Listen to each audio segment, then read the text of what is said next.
Mesdames et messieurs, bonjour, bonsoir, selon l'endroit du monde où vous nous regardez. Et merci d'être fidèles à votre émission, l'invité de l'intégration. Nous recevons sur ce plateau Denis Pokone.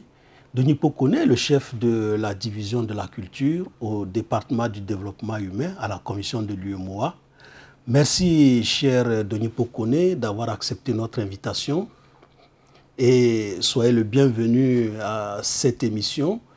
Nous allons parler évidemment de culture et de l'harmonisation des dispositions relatives aux droits de rémunération pour copie privée au sein de l'UEMOA à la faveur de la directive adoptée le 22 septembre 2023 à Abidjan par le Conseil des ministres de l'UEMOA. Alors, une question toute simple pour le commun des mortels, qu'est-ce qu'on doit entendre par copie privée et rémunération pour copie privée? Merci M. Babakan, merci pour l'opportunité que vous nous donnez de parler de la rémunération pour copie privée. Alors, qu'est-ce qu'il faut entendre par rémunération pour copie privée? D'abord, la copie privée, c'est quoi? Il faut noter que la copie privée est une exception au droit d'auteur qui consiste à permettre aux individus de pouvoir faire des copies des œuvres, des contenus culturels pour un usage personnel et non à des fins collectives. Concrètement, ça veut dire que moi, individu, je peux copier l'œuvre d'un artiste et l'écouter à titre privé. Bien entendu, c'est de cela qu'il s'agit. Aujourd'hui, nous avons des smartphones, nous avons des tablettes, nous avons des ordinateurs sur lesquels nous avons enregistré pour certains des films, pour d'autres de la musique ou même des livres. C'est de cela qu'il s'agit. Mais c'est à des fins personnelles, à usage privé et non pour des fins collectives. Alors, la directive parle aussi de rémunération pour copie privée. Oui, la rémunération pour copie privée, bien entendu, dans la logique de cette exception qui est faite au droit d'auteur qui permet aux individus de pouvoir faire copie des œuvres pour un usage privé. Alors, il est perçu sur tous les supports, tous les appareils, tous les objets qui permettent de pouvoir enregistrer, qui permettent de pouvoir stocker, qui permettent de pouvoir transmettre ou transférer des données ou des contenus culturels. Il est prélevé une redevance sur le prix de ces supports-là. Et c'est cette somme qui est perçue, qui est reversée aux bénéficiaires, qui est reversée aux auteurs, aux artistes, aux éditeurs et aux producteurs des œuvres. Justement, pour revenir à la directive elle-même, quel est son objet et qu'est-ce que cette directive apportera aux acteurs de la culture de l'espace communautaire? Merci. Alors, l'objet de cette directive, c'est de pouvoir harmoniser au sein des États de l'espace UEMOA les dispositions relatives au droit à rémunération pour copie privée, pour éviter que d'un pays à l'autre, il y ait une grande disparité. Et nous avons travaillé à proposer une directive pour harmoniser toutes ces dispositions. Alors, qu'est-ce que cette directive va apporter dans le secteur de la culture? D'abord, il faut noter que cette directive va permettre de pouvoir percevoir des sommes importantes qui pourront aider les artistes. Donc, les artistes, les auteurs verront leur vie et les conditions d'exercice de leur métier améliorées par les ressources financières qu'ils pourront avoir à partir de la rémunération pour copie privée. Mais aussi, les ressources qui seront collectées, qui vont aux auteurs, aux artistes, vont leur permettre de pouvoir créer des œuvres en quantité et en qualité. Et enfin, cette rémunération, les sommes perçues vont contribuer à la promotion de la culture parce que ces sommes vont contribuer aussi à financer des projets culturels. C'est vrai que dans la sous-région, plusieurs voient parmi les artistes se sont souvent élevés pour dénoncer leurs conditions de vie et de travail. Alors, vous parlez de montants, de rémunération. Quels sont les montants fixés et de cette rémunération de copie privée? Alors, parlant de fixation de montants, il faut voir que la directive donne une fourchette de prélèvement que les États peuvent appliquer. Et la fourchette, c'est de 3% à 10% du prix de vente des supports, quel qu'en soit le type.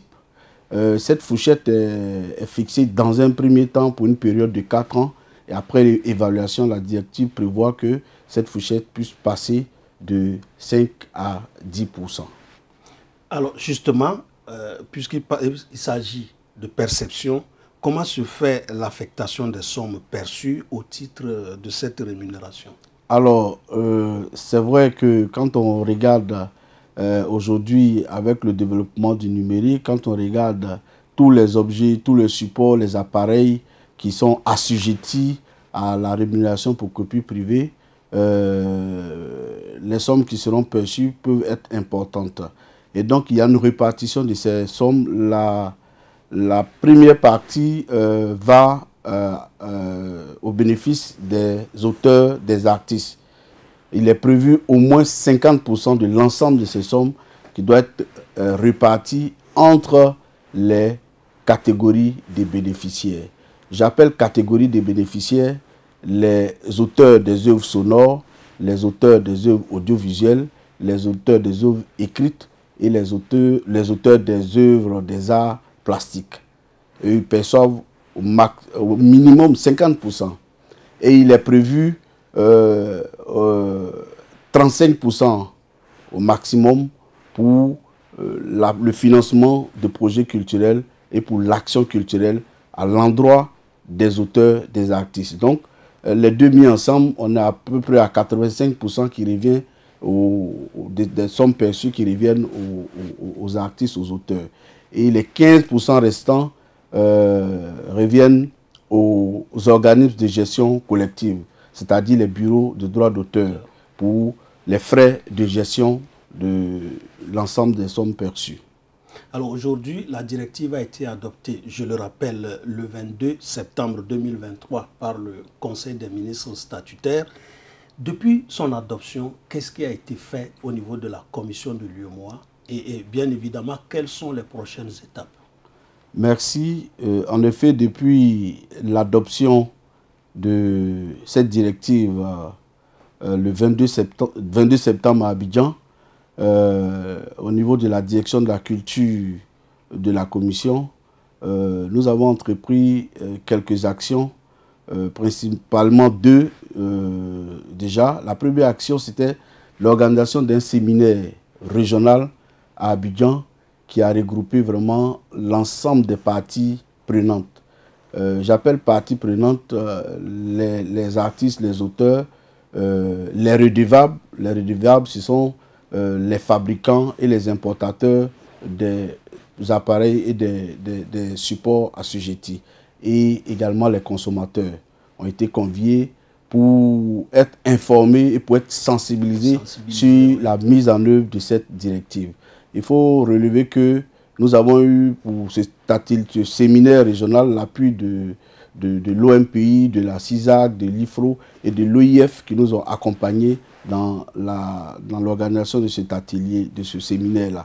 Et la seconde action... Vous parlez de l'OAPI, l'OMPI, Organisation mondiale de la propriété intellectuelle, oui, et qui a accompagné en prenant en charge les formateurs pour davantage informer et former les bénéficiaires. Voilà. Et l'autre action qui est liée un peu à cet atelier, nous avons réalisé des supports de communication. Notamment, nous avons fait éditer une brochure de la directive, des brochures en lien avec la directive, mais aussi des kakémonos et d'autres supports de communication voilà, pour davantage vulgariser la directive. Et donc, au-delà de ces deux actions, les prochaines actions qui se profilent, il y a 2 axes d'intervention que nous avons engagés depuis le mois de mars maintenant. Et il s'agit de pouvoir éditer 2 documents importants. D'abord, une boîte à outils qui va aider les États à transposer la directive et à aller vers son application, mais aussi un guide d'explication de la directive. Tous ces 2 documents vont aider les États à travailler, à non seulement transposer la directive, mais aussi à aller vers son application. Parce que, particulièrement cette directive, nous avons 2 ans pour qu'elle puisse effectivement être transposée. Alors déjà, l'un des objectifs, c'est qu'au plus tard, fin décembre 2024, que les États aient déjà travaillé à la transposition de la directive. Donc voilà un peu les prochaines étapes. Et la dernière étape, c'est un accompagnement que la Commission veut apporter aux États. Bien entendu, avec l'appui de nos partenaires habituels en la matière, la Commission veut accompagner techniquement et financièrement les États dans la transposition et l'application de la directive, parce que c'est une directive importante qui peut apporter des changements significatifs dans le secteur de la culture. Justement, vous parlez de changements significatifs qui pourraient être apportés par la directive. Au sortir du séminaire que vous avez organisé à Abidjan, quelle est globalement l'appréciation des artistes eux-mêmes sur la directive? Alors, au sortir du séminaire d'Abidjan, je pense que déjà à ce séminaire, on a adopté un plan de mise en œuvre, un plan commun de mise en œuvre. Et les artistes, l'urgence est là. L'urgence est là pour que la directive soit appliquée pour plusieurs raisons. L'une des raisons, c'est que les objets assujettis à la rémunération pour copie privée, c'est dans le domaine du numérique. Et dans le domaine du numérique, les choses vont vite. Oui, effectivement. Si on ne passe pas à l'application, très vite, nous serons dépassés. Et donc, l'urgence a été relevée par l'ensemble des acteurs. L'urgence de mettre en œuvre cette directive est vraiment quelque chose à prendre vraiment dans tout son sens dès maintenant et ne pas attendre. C'est vraiment maintenant, au risque d'être dépassé. Au risque d'être dépassé, vous le dites. Vous pensez que la directive arrive au bon moment? Et ce sera votre mot de fin. Je dirais que la directive vaut mieux tard que jamais. Elle devait arriver plus tôt, mais maintenant qu'elle est là, il faut passer à son application parce que nous pensons que cette directive peut contribuer véritablement à changer la vie des acteurs, la vie des créateurs. Elle peut contribuer à la promotion de la culture. L'industrie culturelle de la sous-région ouest-africaine en dépend. Tout à fait. Merci Donipo Kone d'avoir accepté notre invitation. Je rappelle que vous êtes le chef de la division de la culture au département du développement humain de la commission de l'UEMOA. Cette émission prend fin à présent. Nous remercions nos fidèles téléspectateurs. Nous vous donnons rendez-vous pour un prochain numéro de l'invité de l'intégration.